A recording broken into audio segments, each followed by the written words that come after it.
la vez pasada. Déjame pasar esto aquí para no que me confundo acá. Eso. Muy bien.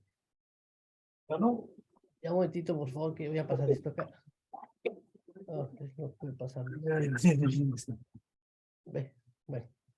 Bueno, es que tengo aquí dos pantallas, entonces veo una y resulta que estoy en otra. Pero bueno, ustedes me van ahí tratando de comprender. Entonces les decía que la vez pasada estábamos tratando de señalar la diferencia entre el problema teológico político y la teología política. Y entonces veíamos cómo la teología política correspondía precisamente a una herramienta interpretativa para tratar de comprender cierto tipo de problemas que habían sido fundamentales en el siglo XVI y XVII, que es los siglos que nos interesan, mientras que el problema teológico político era mucho más extenso y no era tanto una teoría como una problemática que se planteaba. Entonces, el problema teológico político se quedaba en el problema de la relación entre religión y política y cómo se iban dando las tensiones y los conflictos a lo largo de la historia. Pero la teología política ya era un enfoque teórico particular y definido sobre esa problemática. Entonces, digamos que el problema teológico político se enfoca en el problema, mientras que la teología política es una respuesta al problema y ya toma una direccionalidad, ¿no? Un enfoque determinado que lleva este nombre.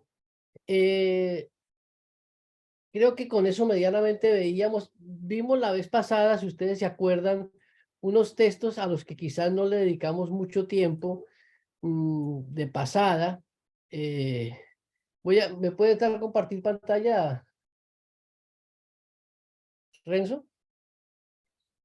Sí, profesor, está ¿Ya? disponible para que pueda compartir.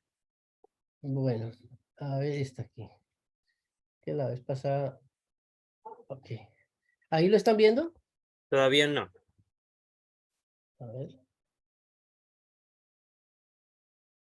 ¿Ahí?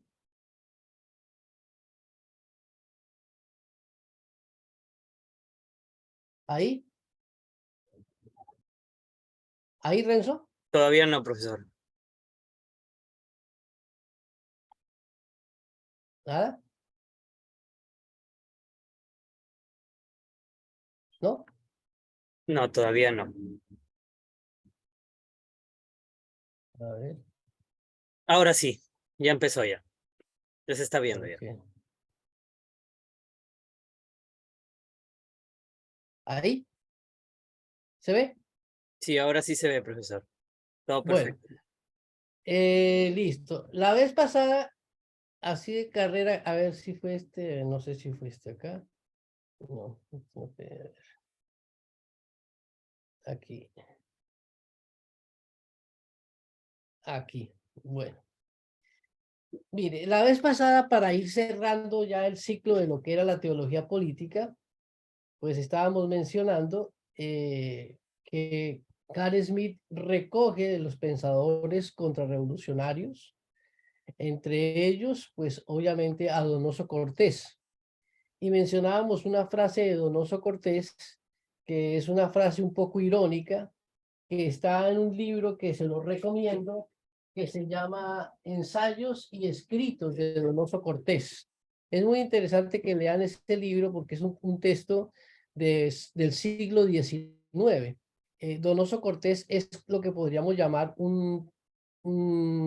forma parte, aunque él no es un teólogo, más un filósofo, pero forma parte de lo que sería la teología católica del Estado del siglo XIX, que es muy importante para comprender cómo se va a desenvolver todas las relaciones entre religión y política hasta el Concilio Vaticano II. Entonces es un texto muy importante. Y Proudhon representa el anarquismo. Entonces Cortés y Proudhon son dos posturas distintas. El texto de Donoso Cortés arranca con esa afirmación que leíamos la vez pasada, donde irónicamente se refiere a Proudhon, a las confesiones de un revolucionario como Proudhon, y dentro de esas confesiones que él toma de Proudhon, pues está esa frase, ¿no? Que el hecho de que Proudhon diga que por donde uno va necesariamente se encuentra con la teología. Y entonces toma Donoso Cortés esa frase para decir, pues ahí no hay ninguna sorpresa, porque finalmente, pues la teología como ciencia de Dios lo invade todo, lo contiene todo. En ese sentido, des en cuenta la mirada abarcadora de la teología. Y si ustedes se acuerdan del video del profesor Rosler en la clase pasada, él decía que todos los teólogos, los juristas especialmente deberían salir del closet porque finalmente eran teólogos, igual que los cientistas sociales, igual que los mismos filósofos. Por ejemplo, cuando uno lee a Nietzsche, Nietzsche dice, todo filósofo tiene como abuelo a un teólogo. Entonces, digamos que esa frase de Donoso Cortés, donde la teología lo abarca todo y las demás ciencias, las ciencias sociales, las ciencias humanas y el mismo derecho, lo que hace realmente son teólogos ocultos, disfrazados realmente, pero en el fondo siguen siendo teólogos, ¿sí? Eso quizás a nosotros nos parece un poco extraño, porque pues para nosotros el ámbito de la teología quedó reducido y a un quehacer muy definido y muy concreto. Y vemos lo teológico como dentro de esta definición que se hizo. Pero aquí la concepción de Donoso Cortés, pues es una concepción, pues, por supuesto, de una teología en términos mucho más amplios. Y en esa medida, Carl Smith es un teólogo disfrazado, entre comillas, que sale del closet, para utilizar una palabra que hoy en día se utiliza. Bueno, esa era la frase de Proudhon. La otra frase era esta, la frase de un pensador muy importante, que es todo lo contrario a Donoso Cortés, que es Walter Benjamin. Walter Benjamin es quizás uno de los pensadores más densos, más profundos y más difíciles de principios del siglo XX. Tuvo que huir de los nazis, pero pasando la frontera entre España y Portugal lo descubren y antes de que le quiten la vida, él decide quitarse la vida.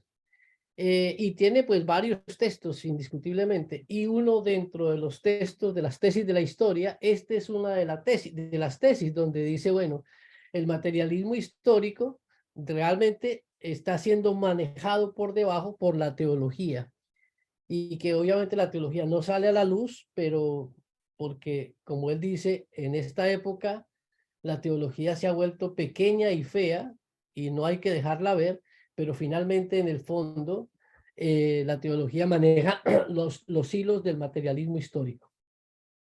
Cuando uno lee, por ejemplo, a Simone Wiles, que es una pensadora muy importante de la primera parte del siglo XX, una pensadora extraordinaria, católica, aunque algunos dirían que es una católica hereje, pero católica y mística al mismo tiempo. Ella va a decir, el marxismo y el socialismo es una religión. Es decir, detrás del capitalismo y detrás perdón, detrás del socialismo y del marxismo, lo que hay es una religión, es decir, hay una teología. Es lo mismo que va a decir otro pensador como, por ejemplo, Raymond Aron, que es uno de los sociólogos importantes de la primera parte del siglo XX, que también va a decir el capitalismo es una religión, ¿sí? ¿Eso qué quiere decir? Que puede haber una ideología que es una ideología dominante, pero debajo hay unos presupuestos teológicos que están ocultos porque en la época, otra vez, como dice Smith, la teología es pequeña y fea, pero finalmente maneja los hilos. Bueno, esos dos textos eran como textos importantes para ver que quizás nosotros estamos acostumbrados a ver la teología como una cosa separada de las demás áreas del saber. Pero aquí lo que están mostrando tanto Smith como Walter Benjamin, que es de una línea totalmente distinta a la de Smith, como lo es de Simone Wiles, como lo es de Donoso Cortés, es que indiscutiblemente la teología está en el fondo de muchas cosas, ¿no? No ha logrado, lo va a decir un poco también Michel Foucault. No nos hemos logrado desprender totalmente de ese modelo teológico pastoral que ha dominado la historia de Occidente. Y bueno, entonces eso es como para los textos que vimos la vez pasada y que para recoger un poco la clase pasada. A la clase pasada ustedes tenían que leer un texto, el texto de Agamben, que se titula El reino y la gloria, una genealogía teológica de la economía y del gobierno. Pues ustedes ya se dan cuenta aquí, pues un poco la sorpresa, porque Agamben es un filósofo contemporáneo, es un filósofo político italiano, y de repente Agamben nos sale con un tema que es un tema propio de la teología y no de la filosofía política. La filosofía política podría estar discutiendo sobre el Estado, sobre el poder, sobre el parlamentarismo, si se quiere, sobre otras cosas, pero aquí resulta que la teología política se mete a un ámbito que como que tradicionalmente no era el ámbito de su competencia, y entonces nos presenta un texto de carácter teológico, porque es el reino y la gloria, ahí me falta una L, una genealogía teológica de la economía y del gobierno. Entonces, si tomamos los textos anteriores, el texto de Smith, que está acá, ¿sí? Que dice que debajo está la teología, entonces, y uno vuelve a este texto que está acá, entonces uno dice, debajo de la economía y de la política está la teología. Y cuando uno hace una genealogía teológica de la economía y del gobierno, ¿sí? O más bien, cuando uno hace una genealogía de la economía y del gobierno, se encuentra con la teología. Y esa es la sorpresa, digamos, que uno comienza a darse cuenta en este texto. Agamben se hace algunas preguntas que son importantes. ¿Cómo el poder político va asumiendo una forma de oikonomía del gobierno de los hombres, ¿no? ¿Cómo es que eso se va consolidando? Luego dice cómo el dispositivo de la oikonomía trinitaria puede constituir un laboratorio privilegiado para observar el funcionamiento tanto interno como externo de la máquina gubernamental. Esto es otra sorpresa, ¿no? Porque Agamben nos habla de una economía trinitaria. Eso ya es un poco quizás desconocido para nosotros, aunque el término oikonomía es un término muy utilizado en el campo de la teología, pero fue dejando de ser utilizado por los teólogos ya en el siglo XX. Ya en el siglo XX casi no se hablaba de la economía de la salvación, ¿sí? Y ahí quedaba, pero aquí estamos hablando de una economía, de una oikonomía desde una perspectiva distinta, porque aquí la va a relacionar con la Trinidad. Entonces la primera sorpresa es, bueno, ¿y qué tiene que ver la Trinidad con la oikonomía, ¿no? Y entonces lo que él va a mostrar es que efectivamente para tratar de comprender la economía y la política actual, habría que ir a esa genealogía de la oikonomía trinitaria, y eso nos permitiría comprender muchos de los problemas de la máquina gubernamental o del gobierno en la actualidad. Luego, pues habla de otro tipo de relaciones que tiene que ver con lo ceremonial, con lo litúrgico, que tiene que ver con la gloria y otras cosas más, pero obviamente que no nos vamos a detener en eso. Ya, pues eso era lecturas pasadas, la vamos a dejar por ahora ahí. Espero que ustedes puedan leerlo y eso. Quiero que leamos esta frase, a ver ustedes qué piensan. Esta es una frase de un pensador que se llama Michel de Certeau, que es un pensador, un teólogo y psicoanalista francés de la segunda parte del siglo XX, y tiene varios textos muy importantes que les recomiendo. Tiene uno que se llama La debilidad del creer, que es muy importante. Tiene otro sobre el prójimo, tiene otro, y bueno, y tiene uno que se llama La explosión del cristianismo. Esta frase la tomo de ahí. Quisiera que nos detuviéramos un poquito en esta frase. Él dice así: Esto quiere decir que la institución cristiana se agrieta como una casa abandonada. Hay creyentes que salen de ella por la ventana. Hay recuperadores que entran en ella por todas las puertas. Es un lugar cruzado por movimientos de toda clase. Lo utilizan para todos los fines. No se define ya un sentido ni ella el indicativo social de una fe. A ver ustedes qué piensan de esa frase, pero si uno tiene en cuenta lo que leímos de Agamben y las cosas que hemos venido diciendo, que finales del siglo XIX y principios del siglo XX, la teología se ha vuelto marginal, se ha vuelto pequeña y fea y que nadie la quiere reconocer. Y entonces se vive, el cristianismo se convierte como, utiliza la figura desertor de la grieta, ¿no? Es una casa abandonada o una casa ya destruida. Y en esa casa destruida, en esa casa abandonada, pues los que han salido a volar son los teólogos y los creyentes. Pero curiosamente a esa casa abandonada, llena de grietas, entran los no creyentes como Agamben, como el mismo Desertó, como el mismo Smith, como el mismo Foucault. Entran hoy en día muchos y dicen, bueno, aquí encontramos una cantidad de cosas que ni los teólogos se han preocupado por descubrirlas.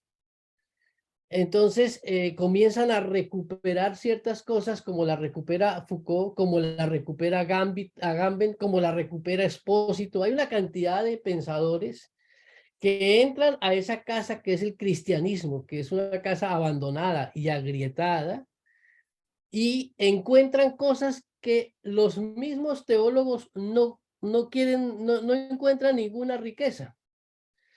Entonces, el término de oikonomía trinitaria es un término que se lo encuentra el señor Agamben y lo saca, y Agamben dice, mire, uno lee en los teólogos del siglo XX y casi nadie trabaja el tema de la oikonomía trinitaria, pero él sí lo trabaja. El tema de la liturgia, por ejemplo. Entonces se mete el señor Agamben, saca el concepto de la liturgia y dice, no, el concepto de la liturgia es fundamental para comprender la política en la actualidad. El señor Agamben se mete a esa casa abandonada que es el cristianismo, esa casa agrietada, que los cristianos salieron corriendo y los teólogos salieron corriendo y la dejaron ahí abandonada, en las ruinas, porque no encontraron cosas valiosas, pero entra Agamben y se encuentra con el concepto de la gloria. Dice, el concepto de la gloria, que es un concepto fundamental en la teología cristiana, es fundamental para entender la política, porque es el concepto de la gloria me permite comprender todo el tema de la majestuosidad, todo el tema del ceremonialismo del poder, y me permite comprender el manejo que hacen los políticos de los medios de comunicación, porque a través de los medios de comunicación se ensalza, se glorifica, se hace majestuoso el poder, porque ellos son los encargados de que la opinión pública tenga un concepto de lo extraordinario que puede ser el poder. Entonces, ¿cómo es que un filósofo como Agamben, que no es teólogo, llega a una casa abandonada, a una casa llena de grietas que la han abandonado los teólogos y los cristianos, y encuentra y dice, bueno, aquí está la liturgia, aquí está la gloria, aquí está la oikonomía trinitaria? Todo esto sirve para poder comprender lo que pasa en la política en la actualidad. Lo mismo pasa con Foucault. Entonces Foucault entra a esa casa abandonada, a esa casa en ruinas, que los teólogos y los cristianos salieron corriendo, y dicen, no, mira, aquí hay un concepto importante, que es el concepto de la ratio pastoralis. Y la ratio pastoralis la saca y dice, no, la ratio pastoralis es fundamental para comprender la política y el quiebre entre la modernidad, entre la modernidad, la consolidación del Estado, el sujeto moderno. Entonces, este concepto de la ratio pastoralis hay que sacarlo de estas ruinas, porque me sirve a mí para comprender lo que está pasando en la actualidad con respecto a todo el poder pastoral. El modelo neoliberal se entiende como un modelo pastoral que a partir de la ratio pastoral y se puede analizar. Luego el señor Foucault entra y se encuentra con algunos textos de Tertuliano, de Casiano, de San Agustín, de Gregorio, de Gregorio de Nicenciano, y dice, oye, pues aquí todo esto que están acá lo saca, y con esos comienza a interpretar muchos de los problemas de la actualidad. Entonces dice, bueno, pero para comprender el problema del sujeto moderno y a qué hemos llegado, dónde hemos llegado, hay que leer a Tertuliano. Entonces se mete y saca a Tertuliano, saca autores que ni siquiera nosotros conocemos mucho, como Casiano, y dice, no, con Casiano entiendo el problema de la carne, de los deseos, del placer y todo esto y eso. Entonces, eso pues es como lo sorprendente un poco, que mientras los cristianos no encontramos en esa casa abandonada, en esa casa agrietada, en esa casa ya abandonada, encontramos elementos como que valga la pena recuperar, llegan los recuperadores y encuentran en esa casa abandonada elementos extraordinarios para comprender muchas de las problemáticas políticas y económicas en la actualidad. ¿Qué piensan de eso? ¿Qué les genera ese texto del señor? Voy a dejar de compartir pantalla un momentito. ¿Qué les genera el texto del señor Desertó? ¿Cómo lo ven? ¿Qué piensan de eso? ¿Alguien se anima? Estimado Sí, profesor, mientras usted hacía esta analogía, me estaba acordando de otro autor. Hay un teólogo griego ortodoxo que me gusta mucho, Johann Cisolia, y él dice que los psicólogos y psiquiatras, quizás algunos lo saben, pero quizás no, pero muchos cristianos no tienen idea, que quien les providenció el concepto de persona fueron los teólogos capadocios. por supuesto. Basilio el Grande, Gregorio de Niza y Gregorio de Nacianzo. Ellos, en el análisis que hicieron del concepto de persona en todas estas relaciones trinitarias, terminan ofreciendo los insumos para que la psicología pueda tomarse de ese concepto y hacer decenas de derivaciones y de conclusiones y de consecuencias, y en fin. Entonces, frente a lo que usted decía, probablemente de ese concepto de persona, ¿ya? La hipóstasis, quizás el propio cristianismo no tiene total conciencia, por lo menos el cristianismo moderno, no tiene total conciencia de qué materia prima tuvo. Y de repente vienen de otra parte y obtienen esa materia prima y la elaboran. Y de repente los cristianos hasta la pueden comprar después elaborada, pero no saben de que en realidad el afluente, el manantial, estaba en su tradición, era de ellos, estaba, digamos, en sus raíces. Así que mientras usted hacía estas otras antípodas ahí y con estos otros autores frente a estas otras temáticas, me estaba acordando de Sí, por Johann supuesto. Cisolia.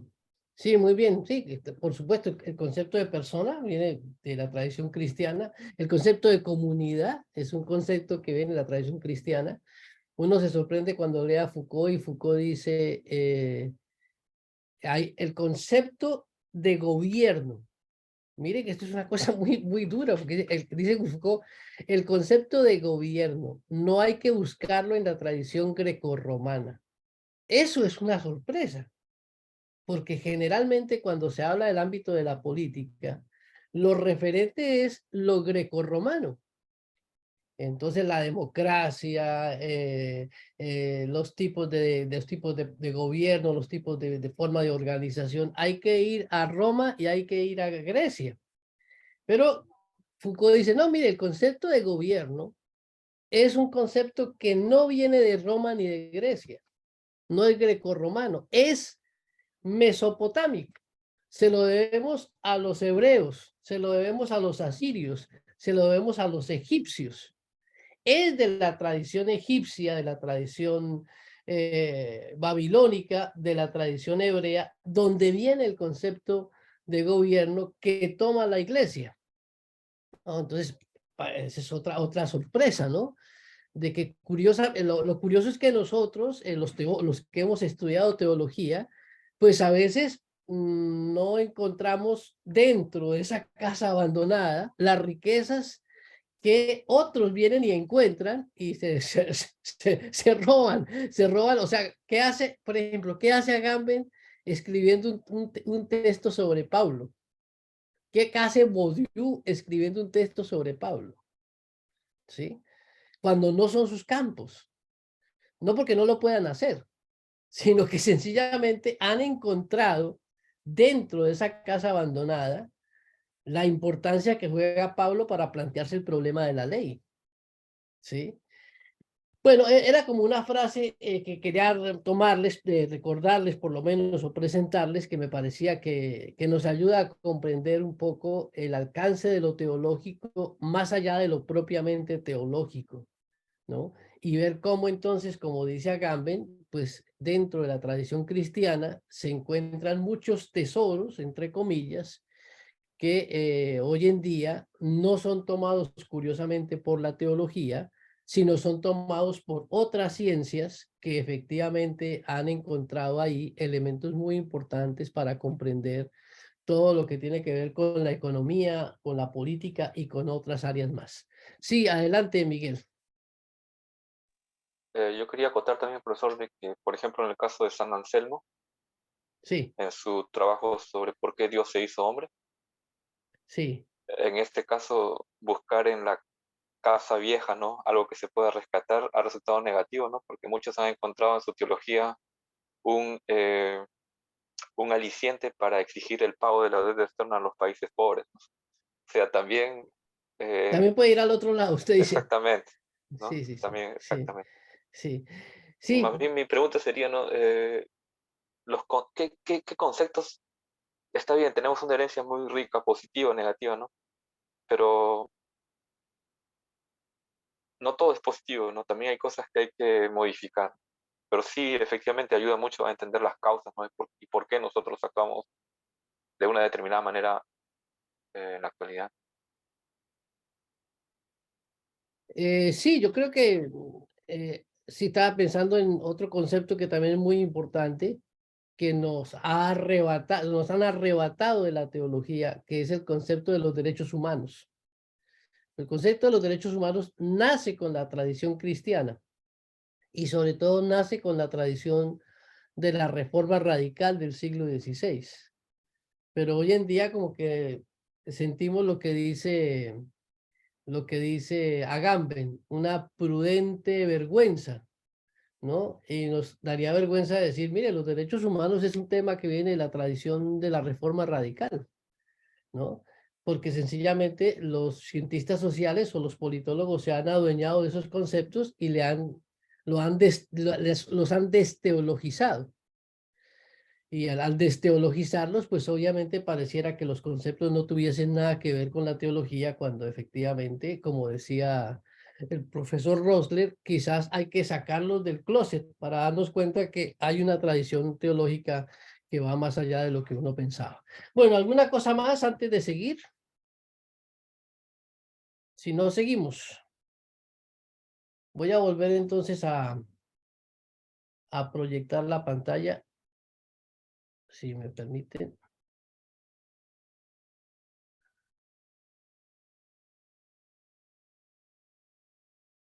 Eso. ¿Me están viendo ahí? Sí. ¿Está Sí, bien? profesor. Bueno, muy bien, seguimos entonces. Bien, vamos a entrar un poco entonces, ya una vez que medianamente hemos tratado de comprender en qué consiste la teología política, cuándo surge, cuáles son como algunos de los elementos importantes que tiene la teología política, como el concepto de soberanía, como el concepto de decisión, algunos como el concepto de milagro, como el concepto de catecon, que son conceptos que va a manejar Carl Smith. Ahora con todo este andamiaje conceptual o categorial, lo que medianamente hemos comenzado a ver, nos vamos a trasladar al siglo XVI y XVII para tratar de aplicar un poco esta hermenéutica esminiana y comprender un poco o leer algunos textos de la Reforma de los siglos XVI y XVII.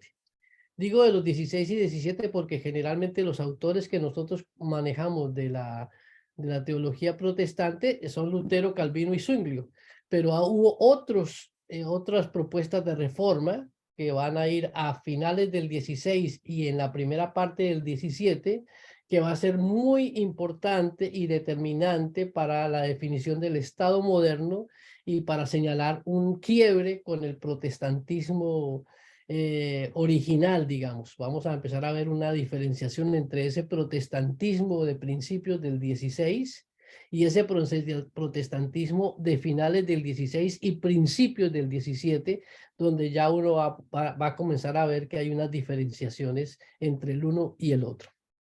Para tratar de comprender ese contexto teológico político del siglo XVI, pues hay algunos textos, uno que ustedes tenían, que es el de Warren Sheldon, que es Política y Perspectiva. Ese texto es muy bueno, como ustedes se dieron cuenta, es un texto de fácil acceso, no es un texto difícil de leer. Hay otro texto de Quintín Skinner, que es un historiador inglés muy importante. Tiene dos textos sobre el tema, Fundamentos del Pensamiento Político Moderno 1 y 2. El primero es dedicado al Renacimiento y el segundo es dedicado a la Reforma.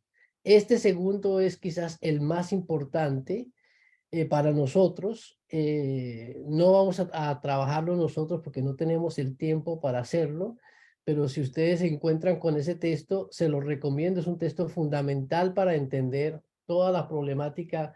Estos son textos que surgen desde la teoría política, no desde la teología. Entonces, obviamente que sus abordajes son un poco distintos. El otro texto es el de Harold Lasky, que es un historiador inglés también. El texto que aparece ahí es un pequeño artículo que está en un texto que se llama, está en este texto que salió hace muy poco publicado al español. Vamos a trabajar este texto, que es el texto que es un texto de un pensador que forma parte de los monarcómanos, ¿no? Entonces, es un texto, este es un texto, digamos, de los hugonotes franceses, ¿no? Y es un texto muy importante, es un texto muy importante donde el tema central va a ser si hay que obedecer o no hay que obedecer al monarca y todo lo que eso implica. Entonces, hay una parte que trabaja Lasky que también, pues, podemos mencionar, pero no nos vamos a detener en ella. Hay otro pensador que les recomiendo mucho que se llama Protestantismo y Mundo Moderno, que es este autor de Ernest Troels. Este es un pensador de finales del siglo XIX y principios del siglo XX. Es un pensador muy cercano a Max Weber. Viven en una diferencia de piso entre el tercero y el cuarto. Pero este es un teólogo protestante, un teólogo y sociólogo protestante muy importante. Lamentablemente es muy poco lo que se ha traducido de él al español, pero este es un pequeño texto y es un texto muy interesante porque va a plantear la herencia medieval de Lutero y del protestantismo, ¿no? Para él el protestantismo es más hijo del medioevo que hijo de la modernidad. Entonces, bueno, este texto también es importante. No vamos a trabajar más que una que otra frase, pero si lo pueden conseguir sería importante tenerlo.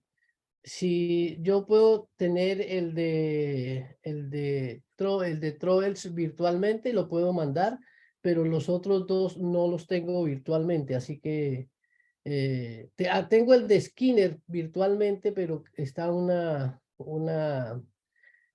muy regular, los escaneo muy regularmente, así que no puedo socializar de todas maneras, pero bueno, eso es como referencia, valdría la pena que los tuviera.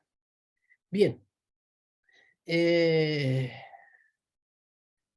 A ver, bien.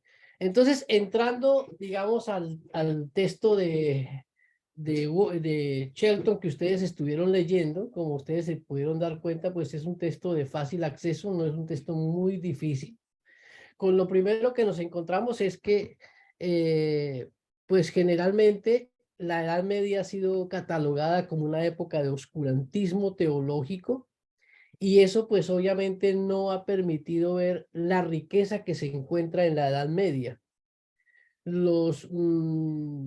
Digamos que las últimas investigaciones de los historiadores medievalistas han descubierto en la Edad Media una riqueza extraordinaria que vale la pena volver a leer con unos ojos distintos, ¿no?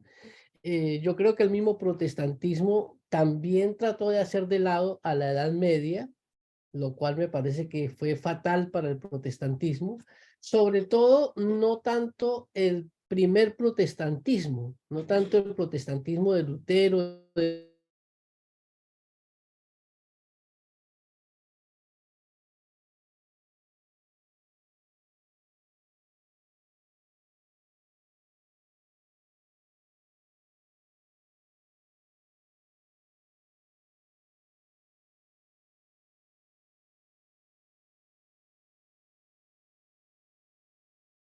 Me perdió la voz del profesor a mí, no sé si fue solo para mí o para otros también.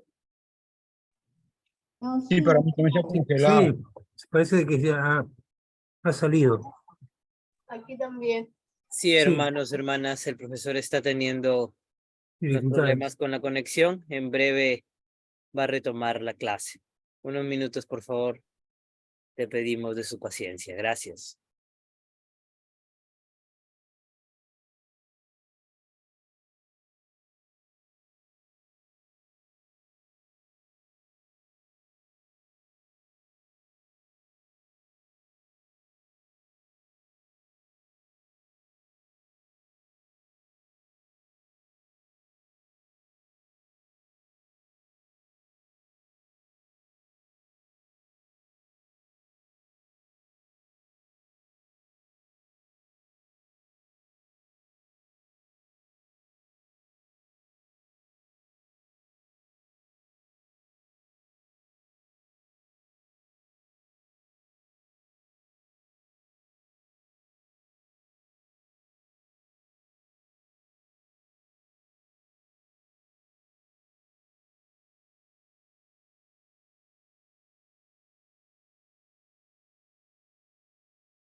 Hola, ¿me escuchan?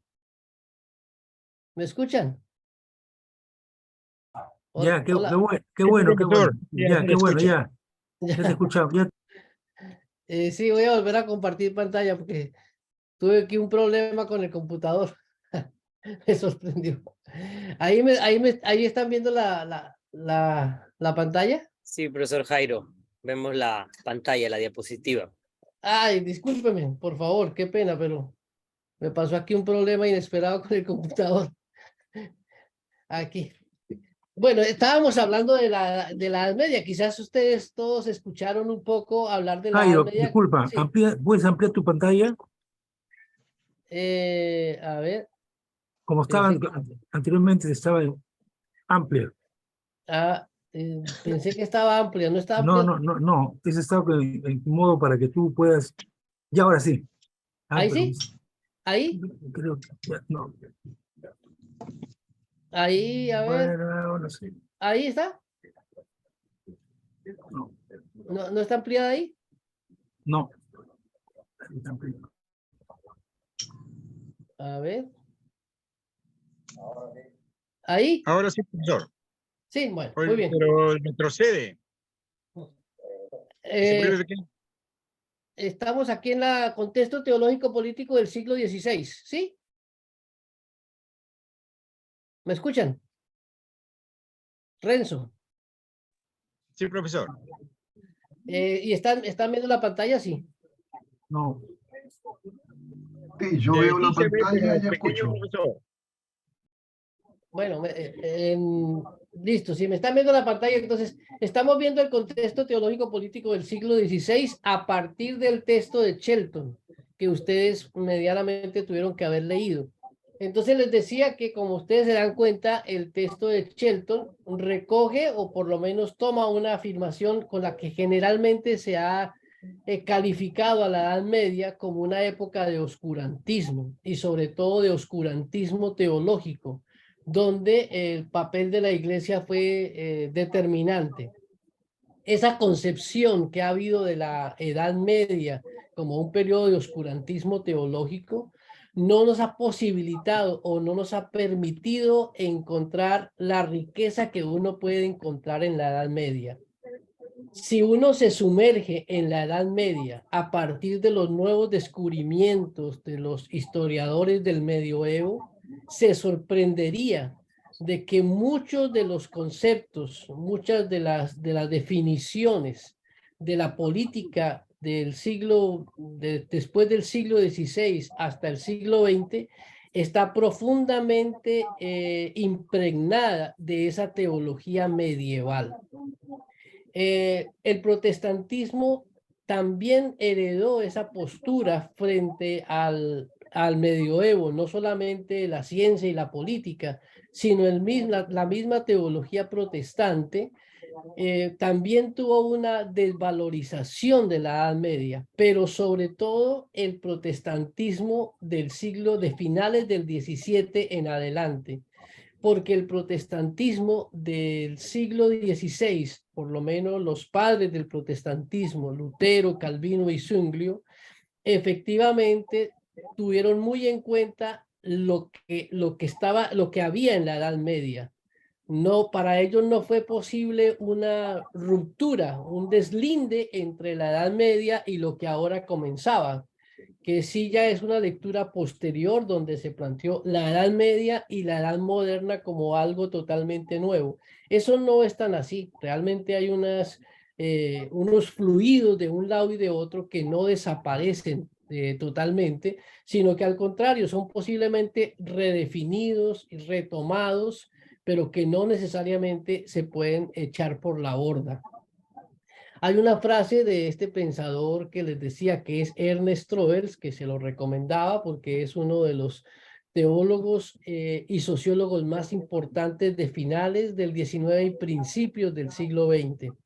Y en este texto que les hacía mención, que era el texto de protestantismo y modernidad, él dice así: el viejo y genuino protestantismo del luteranismo y del calvinismo representa como manifestación total, y a pesar de su doctrina de salvación anticatólica, una cultura eclesiástica en el sentido de la Edad Media, y trata de ordenar el Estado y la sociedad, la educación y la ciencia, la economía y el derecho según los criterios sobrenaturales de la revelación.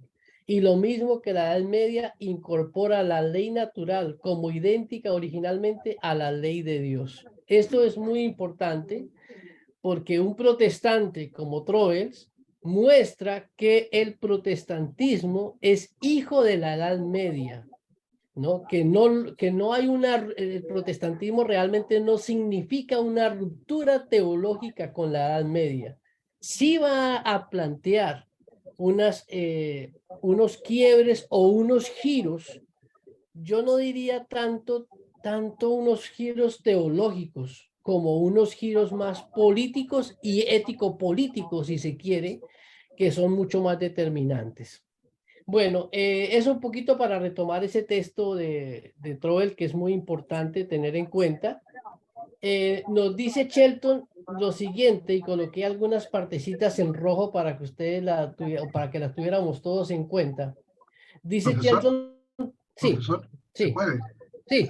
Si fuera posible mirar la diapo anterior, si es que fuera posible solamente, me parece muy sugerente lo que dice este Troels allí cuando dice de que en esta cultura, en relación con la Edad Media, y el protestantismo trata de ordenar el Estado y la vida, y la sociedad, y la educación, y la ciencia. En el texto que usted nos recomendaba, de Política y Perspectiva, de Shelton, cuando habla de Lutero, sin duda que el trasfondo que tiene es el texto de Lutero donde él se dirige a la nobleza cristiana de la nación alemana. Sí, ¿Ya? sí, En gran parte, no exclusivamente, pero prácticamente habría que leer la nobleza cristiana a la nobleza cristiana. sí.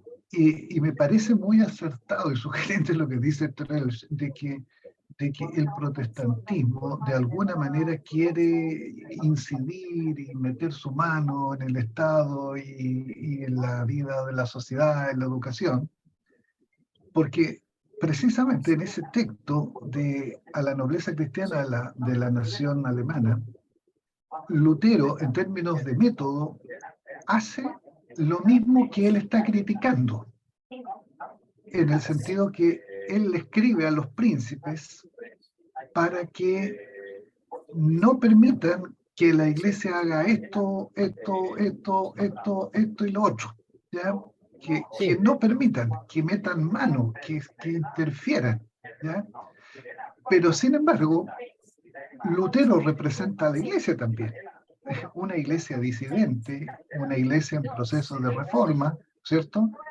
Sin embargo, esa influencia que la iglesia tenía, ahora de otro lado, es el propio Lutero el que quiere incidir, por lo menos en algunos príncipes, para que lo hagan de esta otra manera. Entonces es curioso, ¿no es cierto?, por decirlo menos, de que aquella iglesia estructurada, ¿no es cierto?, papal, romana, quería incidir en la sociedad de una manera, pero en términos de método, Lutero se coloca como para buscar el poder político para incidir del otro lado, de la otra vereda. Entonces, al final de cuentas, unos con este criterio, otros con este otro criterio, pero en el fondo están queriendo incidir en cómo se debe manejar el Estado y sobre todo, si me permite, profesor, en toda esta crítica que hace al Estado, al gobierno, allí al poder. Allí está todo cruzado por la cuestión económica. La cuestión económica es clave para el poder, para el Estado. Pero Lutero también, por supuesto, uno también dice, qué bueno que Lutero hizo esto.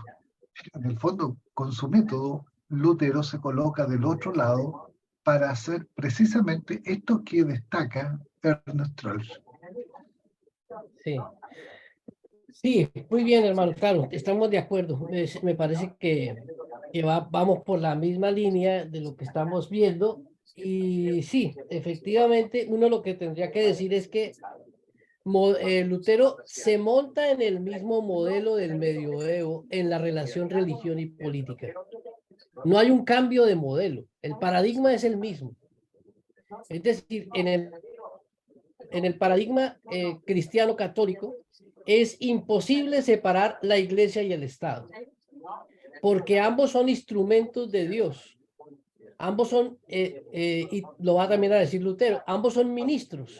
Tanto el poder político como el poder espiritual forman parte, digamos, de los instrumentos de Dios para poder guiar a los hombres y las mujeres a la salvación. Y entonces no se puede concebir la ordenación de la sociedad separando estos dos poderes, pese a las tensiones, pese a los conflictos, pese a que algunos van a querer dominar en algún momento más que otros. Eso va a ser el conflicto de toda la edad, de gran parte de la Edad Media. Lutero se va a montar en el mismo paradigma. Lutero no rompe el paradigma.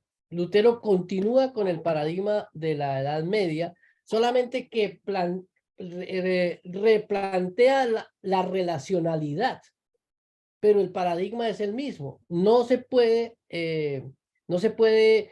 ordenar el mundo con dos poderes separados, sino que necesariamente estos dos poderes tienen que estar articulados, y por eso entonces la carta a la nobleza, como otras que vamos a ver, pues indiscutiblemente va a apelar a los príncipes para que los príncipes se conviertan en la tenaza, en una tenaza importante para poder mantener la obediencia y la sumisión. Entonces, claro, por supuesto que Lutero sigue siendo medieval, profundamente, igual que Calvino.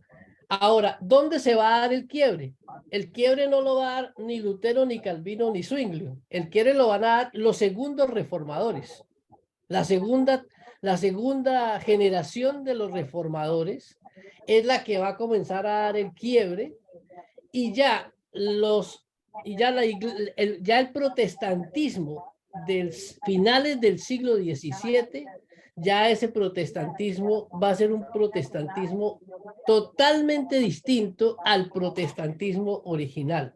Entonces hay que distinguir como dos tipos de protestantismo: el protestantismo de los padres, Lutero, Calvino, Zwinglio, y digamos de la gran parte de la primera parte del siglo XVI, y otra cosa será el protestantismo de finales del XVI y del XVII, donde el protestantismo tomará un giro considerable. Incluso van a recuperar parte de lo que Lutero había rechazado, que era, por ejemplo, toda la tradición aristotélica y escolástica que se había perdido con Lutero, va a ser recuperada, y a partir de ahí van a redefinir un poco lo que va a ser el Estado y la política y la organización de la sociedad. Entonces sí, estamos de acuerdo.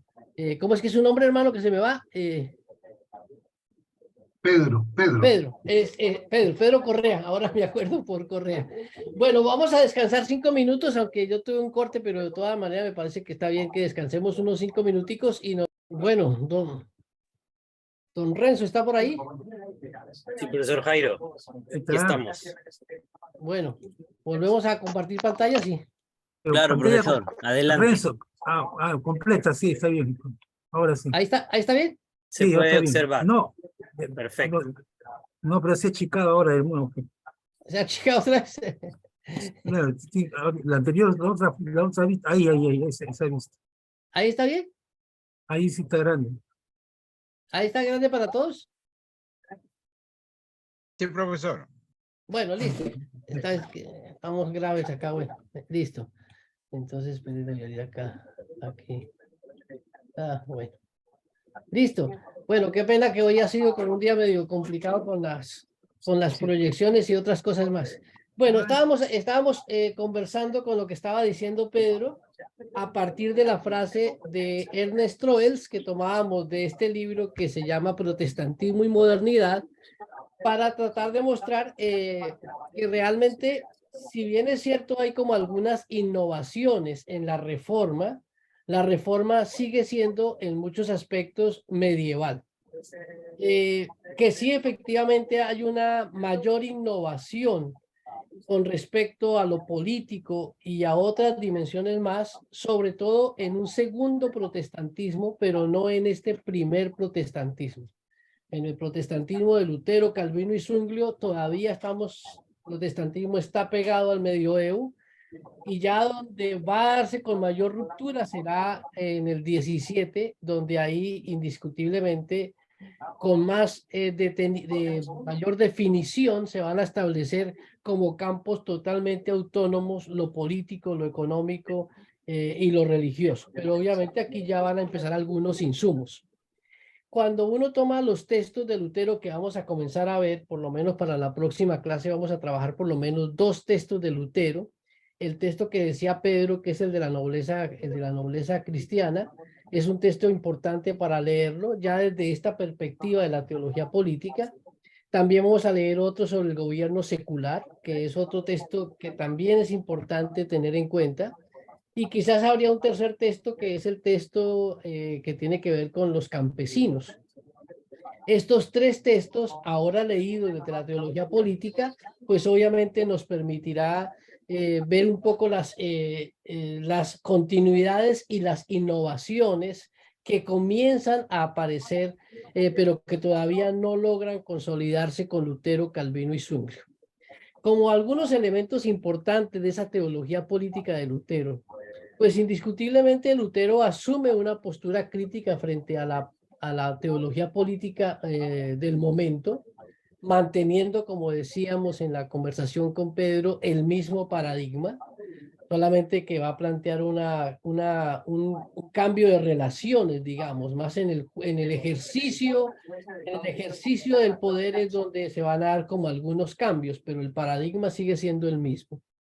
Lutero indiscutiblemente va a tener que reconfigurar y resignificar dentro de su teología política los conceptos de autoridad, de obediencia, de sumisión, de ley, que los va a tener que retomar y va a tratar de hacer algunos cambios, pero va a mantener un poco el espíritu indiscutible del medioevo.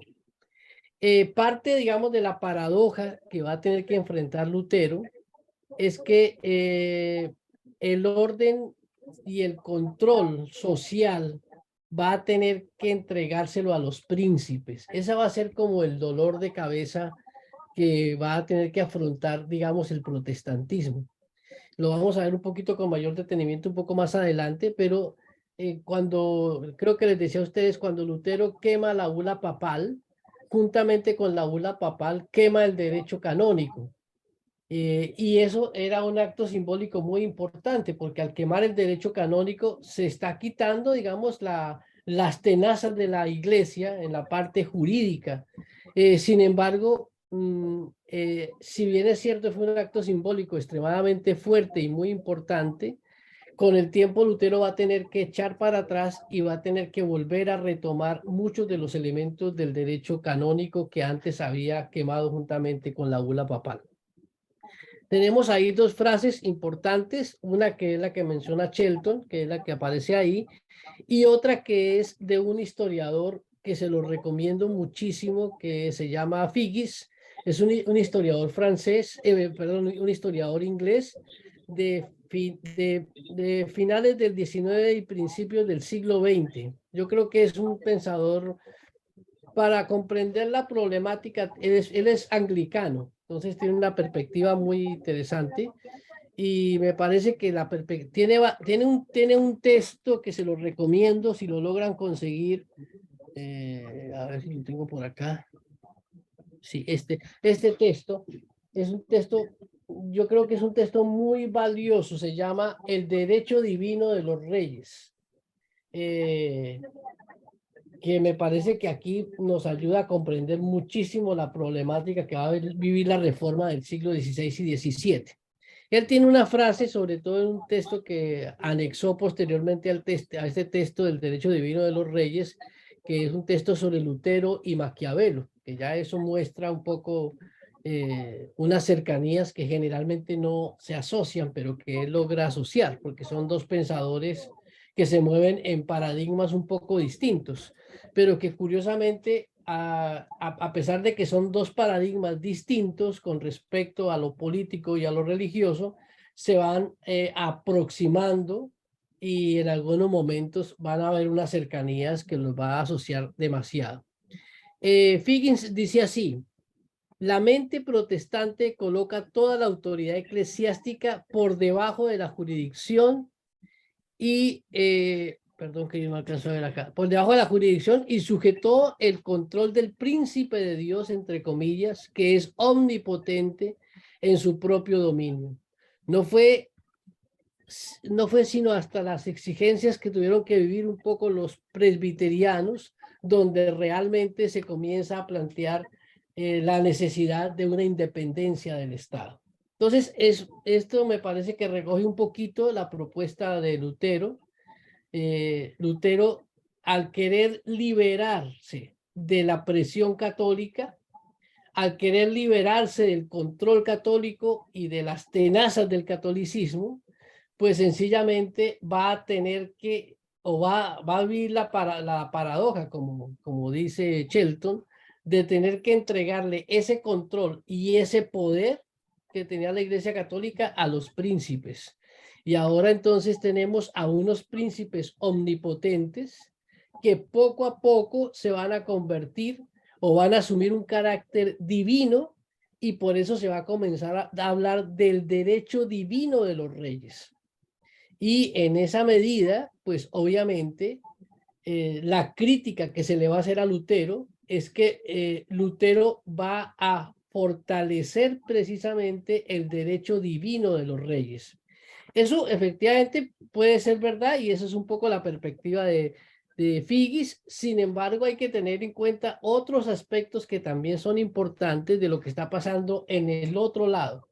O sea, si bien es cierto entonces, Lutero, al tratar de quitarse de encima a la Iglesia Católica, le entrega ese poder a los príncipes y eso va a ayudarle a los príncipes a poder convertirse en soberanos absolutos y poder empezar a trabajar lo que va a ser el derecho divino de los reyes.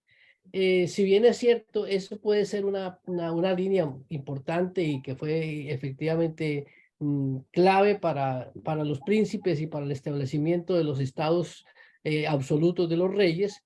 Por otro lado, hay que ver lo que está pasando y lo que está pasando también es importante con respecto a la Iglesia Católica.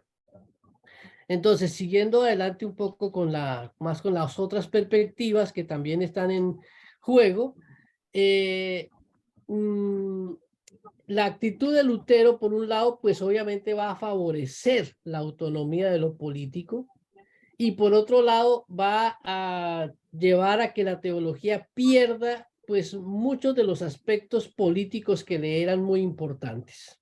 Entonces, al entregarle el poder a los reyes y los reyes poco a poco asumir mayor poder, pues obviamente eso les va a permitir lograr una mayor autonomía de lo religioso, por un lado, y por otro lado, los teólogos van a perder un elemento importante que era todo el motor teológico, político, digamos, que movía la teología, ahora se pierde porque ya, pues obviamente con la autonomía de lo político, los teólogos pierden un terreno importantísimo. Hay un jurista protestante que tiene una frase muy importante que dice, silete theologi in munera alieno, que es una frase de Alberico Gentili, que refleja en cierta medida cómo la teología pierde el dominio sobre lo político. Y entonces de esa manera, al perder ese dominio, pues obviamente los teólogos no tienen mucho que decir. Y esa frase, digamos, lo que plantea es que los teólogos tienen que guardar silencio cuando hay cosas que ya no son de su competencia. Y eso ha sido como este elemento ha sido importante prácticamente después del siglo XVII en adelante. Ya los teólogos no podían decir mayor cosa sobre lo político, porque lo político se convirtió en un terreno totalmente autónomo. En esa última frase que coloqué de Shelton, pues recoge precisamente eso. La autonomía del pensamiento político, libre ahora del marco restrictivo de la teología y filosofía medievales, acompañó a la autonomía del poder político nacional, desembarazándose ahora de los frenos impuestos por las instituciones eclesiásticas medievales. Entonces, en esa medida, aquí vamos viendo cómo poco a poco lo político adquiere una mayor autonomía de lo teológico y lo teológico pues pierde un poco su andamiaje. Eso digamos lo que está pasando en el campo del protestantismo. Si uno fuera al campo del catolicismo para ver lo que está pasando en el campo del catolicismo, pues uno encuentra otros aspectos que también son importantes tener en cuenta para comprender lo que está pasando en el momento. O sea, si bien es cierto, uno puede decir, el protestantismo favoreció la monarquía absoluta y el poder absoluto de los reyes y la ruptura entre lo político y lo religioso, habría que ver en el campo católico qué estaba pasando, que finalmente es el campo al que va a reaccionar Lutero y que muchas de sus posturas políticas van a ser posturas políticas que en cierta manera responden a la reacción del catolicismo. Entonces quiero tomar un texto de Guardini, que es un texto de un historiador, de un político e historiador muy cercano a Maquiavelo. Estamos hablando de los primeros años del siglo XVI. Y este historiador hace una historia que es la historia de Italia, y ahí coloqué un fragmento de la historia para ver desde el otro punto de vista, ya no desde la iglesia, ya no desde el protestantismo, sino del catolicismo, qué es lo que está pasando con respecto a lo político. Y mire lo que dice Giardini. Con estos fundamentos y con estos medios dirigidos al poder terrenal, depuesta poco a poco la memoria de la salud de las almas y de los preceptos divinos y centrados todos sus pensamientos en el esplendor mundano, usando la autoridad espiritual solo como instrumento y misterio de la temporal, los papas empezaron a parecerse cada vez más a príncipes seculares que a pontífices. Sus intereses y negocios comenzaron a dejar de estar conectados a la santidad de la vida, al anhelo de la religión, al celo de la caridad hacia el prójimo para vincularse con los ejércitos, con las guerras contra los cristianos, haciéndose sacrificios con pensamientos y manos manchadas de sangre, acumulando riqueza, recogiendo dinero en todas partes a través de nuevas leyes, nuevos instrumentos y acciones insidiosas, usando para estos fines las armas espirituales sin respeto alguno, vendiendo sin vergüenza las cosas sagradas y profanas. Esta es una lectura de un católico que hace del catolicismo, y lo que está planteando es que algo con lo que Lutero se va a enfrentar. Lutero no se enfrenta tanto con un problema doctrinal, Lutero se enfrenta con un problema de carácter político. Y el tema del carácter político es el carácter absoluto que asumió el papado.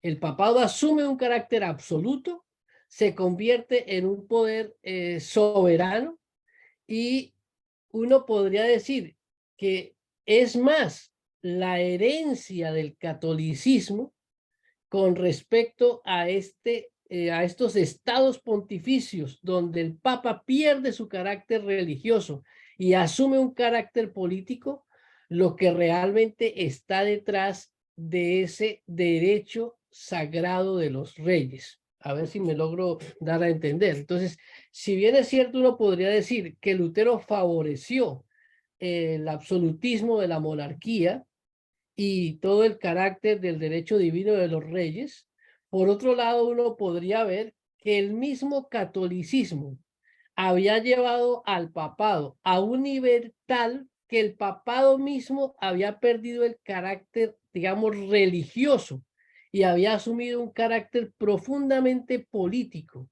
de tal manera que el papa había adquirido casi el mismo carácter de los príncipes. Y en cierta medida, el derecho divino de los reyes no solamente recibe la herencia del protestantismo, sino va a recibir la herencia del mismo catolicismo, que ha hecho del papado, o que le ha dado al papado, un carácter más político que religioso, y es a ese carácter político religioso al que Lutero tiene que confrontarse, y precisamente al confrontarse con eso que él no quiere, es lo que lo va a llevar a entregarle el poder a los príncipes y va a ayudar a lo que decía Pedro, a lo que él quería evitar, finalmente lo hizo de una manera distinta. Entonces, tanto el catolicismo como el protestantismo van a favorecer el carácter sagrado de la monarquía y el carácter sagrado de los reyes. Por eso quiero terminar la clase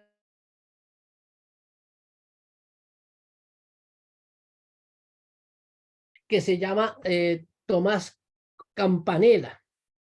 Él dice así: ¿dónde está la diferencia entre los pueblos eclesiásticos y los demás? Los castigos, los tribunales, los encarcelamientos, las torturas, las vejaciones son las mismas para todos. Por tanto, todos caminamos por la misma vía. Así los príncipes crean que perdón, creen que el papado es preciado por su dominio y lo obedecen para servirse de él en lugar de servirle. Y esto ocurre porque nosotros nos servimos de Dios en vez de servirle. Así es como se pierde la fe. Bueno, ustedes disculpen que el texto no me corrigió los errores que están ahí, pero bueno, está la idea. Bueno, ¿qué piensan? ¿Tenemos cuánto tiempo para? Unos 10 minutitos para que conversemos de estos que hemos visto en esta última parte. Pedro, no sé si ahora con lo que hemos dicho, pues estamos reafirmando un poquito lo que tú decías, pero por lo menos queremos no librar a Lutero, ni librar al protestantismo de haber legitimado o haber ayudado a fundamentar el carácter sagrado de la monarquía. Estamos diciendo que eso no viene únicamente del protestantismo, también viene del catolicismo al darnos cuenta que el papado mismo se convirtió precisamente en una monarquía, ¿no? Y los papas dejaron de ser pontífices y se convirtieron en príncipes, por lo menos, que es lo que por lo que va a atacar Lutero. Bueno, reacciones, inquietudes, ¿cómo ven lo que hemos visto?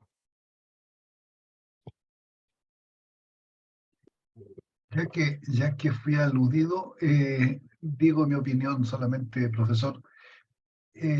A veces a mí me gusta tomar imágenes del fútbol, con todo respeto, si es que a alguien no le gusta el fútbol. A mí me parece que en el caso de Lutero y también algunos católicos que están allí, es como si dijeran, en este partido tiene la pelota, ¿quién no la tiene que tener? Porque en realidad, con lo que está haciendo, en realidad no está favoreciendo el juego. En el fondo, Lutero y también algunos católicos por allí van a decir a los príncipes o al poder político,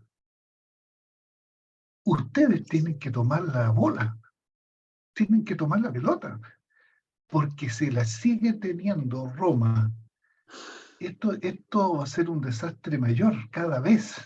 Así que hay que quitarle la pelota, hay que regularle. No hay que echarlos de la cancha, pero Sí. tienen que quitarle la pelota, porque esto es una catástrofe acá. A veces yo me hago para mí mismo ya esa comparación, esas metáforas, que a lo mejor para otros pueden servir, pero a mí me sirven. Y efectivamente acá yo creo que el tema está cruzado con el poder y le hace, no solamente el poder es poder político, sino que es poder político económico, es poder político económico y hegemónico, pero que al final de cuentas quiere intentar marcar un precedente en quién es a propósito del texto de Smith, quién es el soberano aquí en esto, quién la lleva, quién es el capitán del equipo, ¿ya?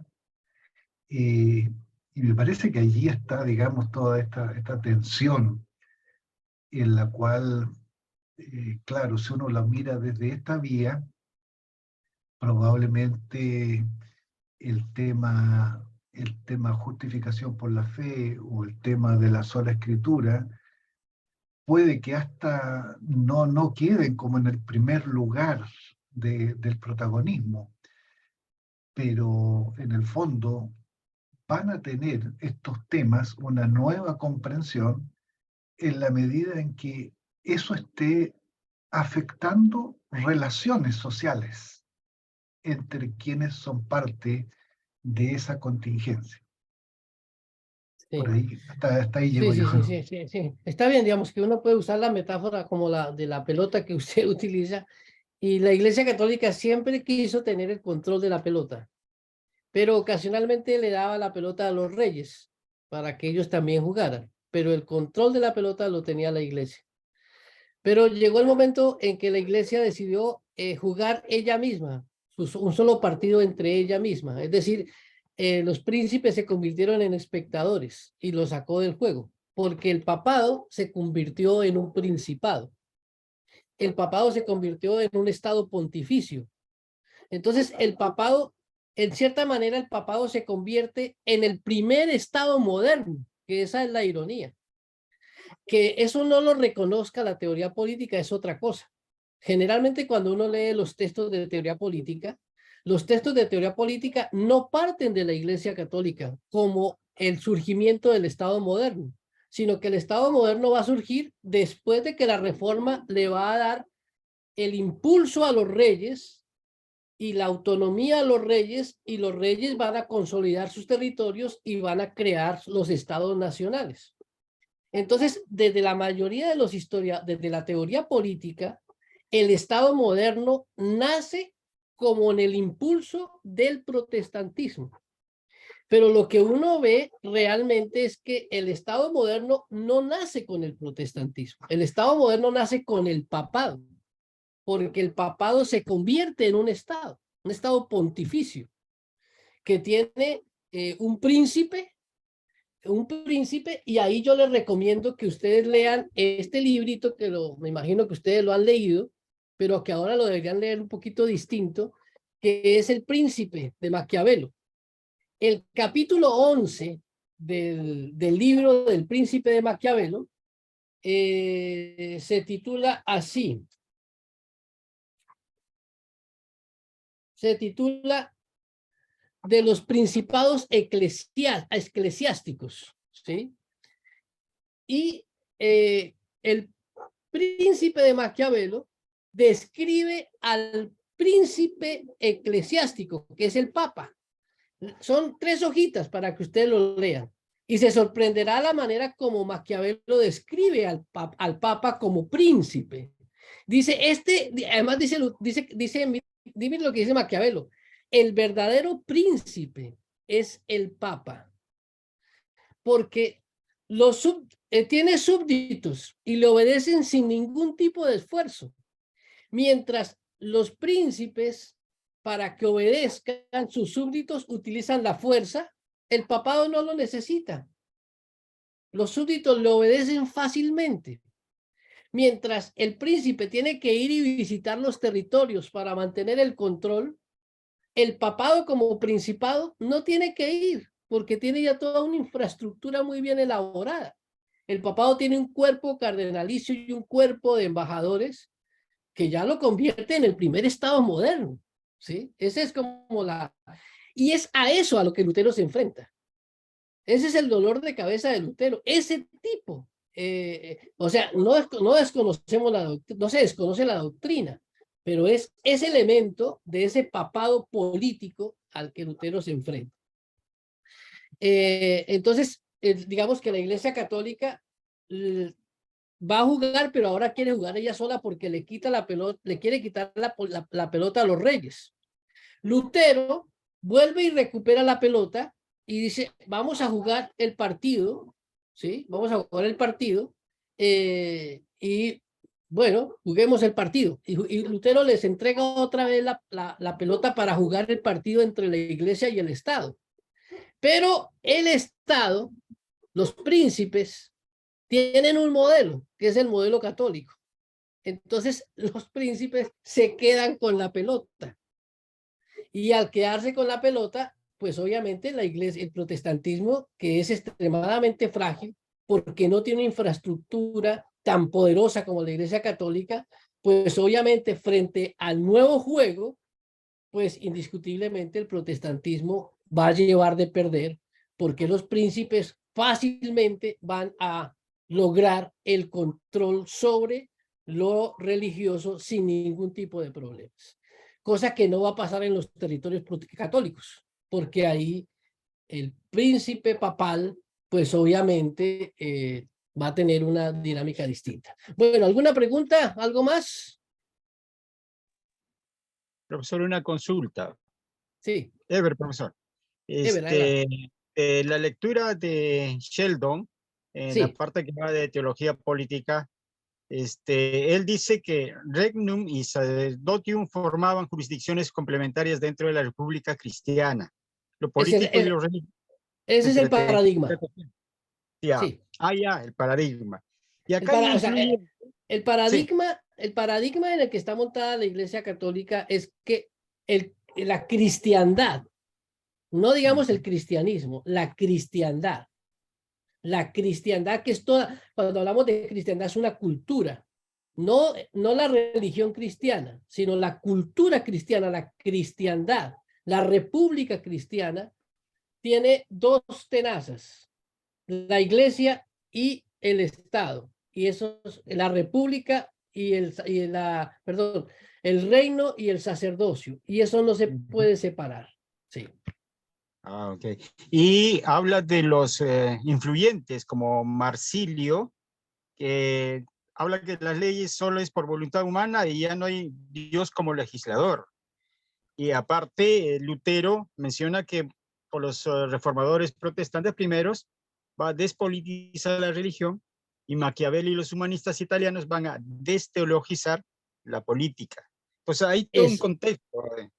Sí, muy bien. O sea, hay un antecedente, o sea, las críticas al papado son críticas que no surgen con Lutero, sino que ya vienen desde el siglo XV y más atrás todavía, el XIV, con Dante Alighieri y la Divina Comedia. La Divina Comedia es una crítica al poder del papado.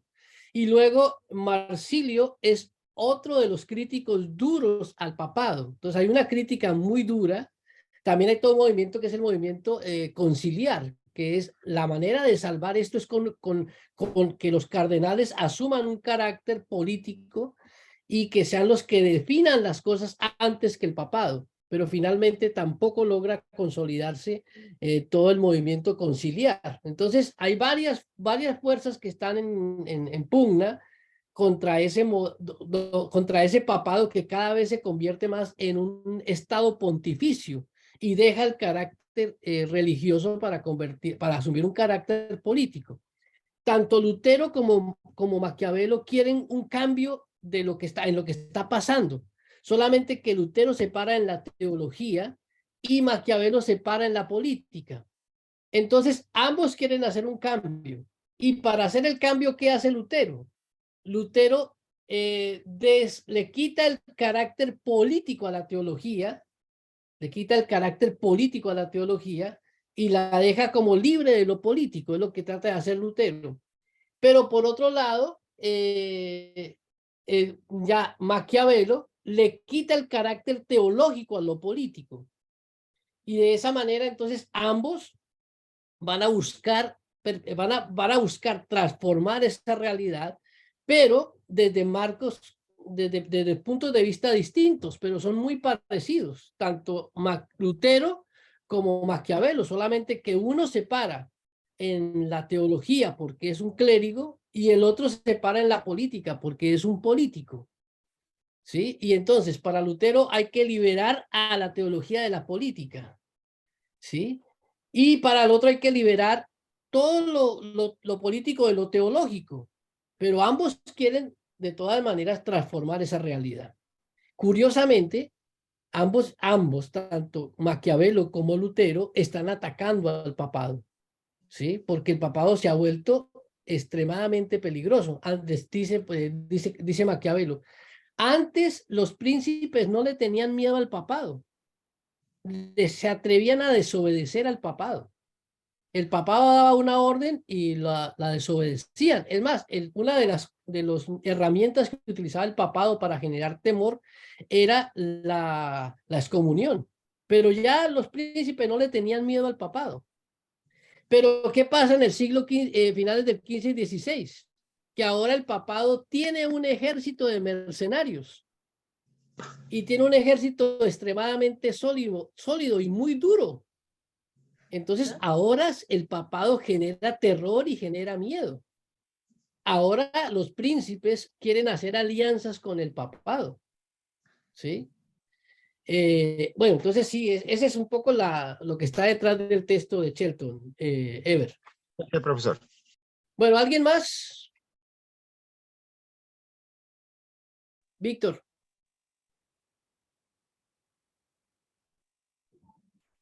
Adelante, Profesor. Víctor. Sí.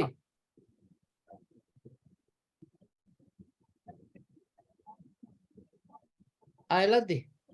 ¿Puedo hacer una pregunta? Sí, por favor. Yo quería saber en este contexto de qué rol juega el axioma protestante de la Biblia y solo la Biblia. Sí.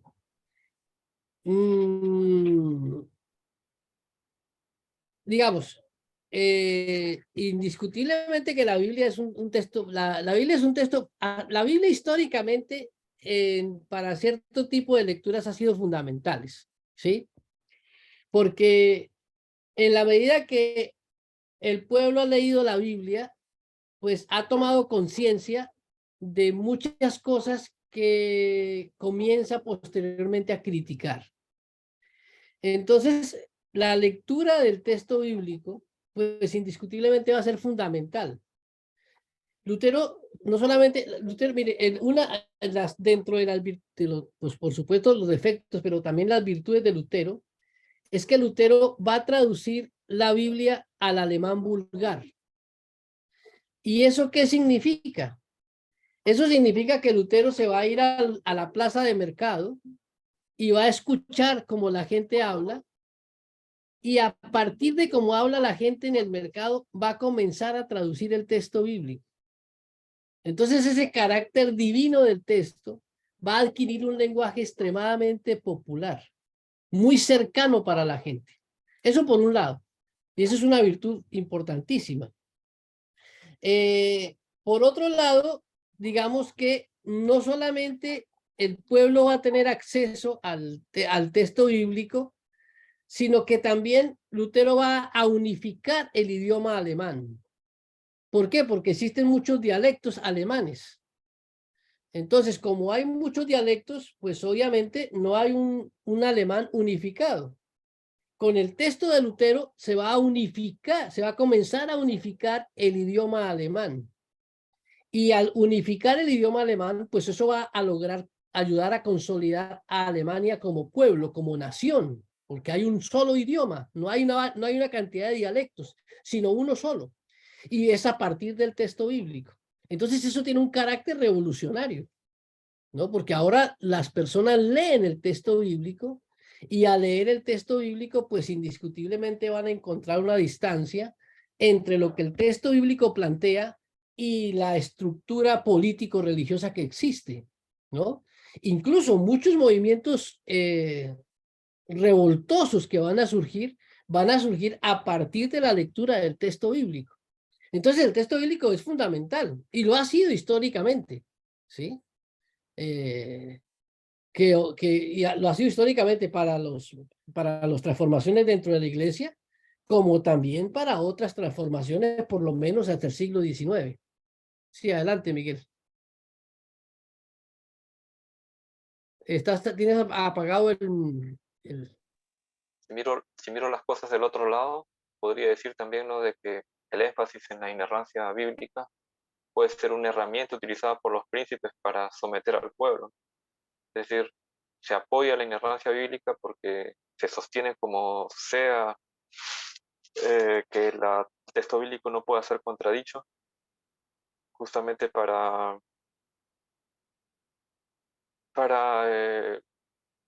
aún hacer más fuerte, ¿no?, el poder de los príncipes, ¿no? Y Sí. lo que se busca es de que llegue a cada uno solamente de manera redentora, personal, ¿no?, para su salvación personal, pero que no se contradiga nunca, ¿no? Sí. Mire, uno de los textos más importantes de la teoría política, pues es El Príncipe de Maquiavelo, ¿sí? Pero otro de los textos más importantes de la teoría política es el texto del Leviatán de Hobbes. Aquí está, el Leviatán de Hobbes, ¿sí? Que me imagino que ustedes alguna vez lo han visto por ahí, el Leviatán de Hobbes, ¿sí? Ujú. Miguel, si tú tomas los últimos capítulos del Leviatán, este es el texto clave de la teoría política, ¿sí? Ujú. Si tú tomas los últimos capítulos, el último capítulo de este texto de la teoría política es sobre la demonología, para que te des cuenta la idea, ¿no? Un texto, uno de los textos referentes de la teología política, el último capítulo habla de la demonología. Pero en los capítulos anteriores se titula Lo que es necesario para que un hombre sea recibido en el reino de los cielos. Eso pareciera un texto de teología, ¿sí o no? Que el último capítulo sea demonología y que uno de los anteriores sea lo que es necesario para que un hombre sea recibido en el reino de los cielos, pues uno dice, este es un libro de teología, ¿sí? Usted se sorprenderá del uso de los textos bíblicos que hace este teórico político. Entonces, por ejemplo, aquí utiliza los textos del Evangelio y de Pablo. Entonces tienes toda la razón. O sea, el texto bíblico va a ser un instrumento.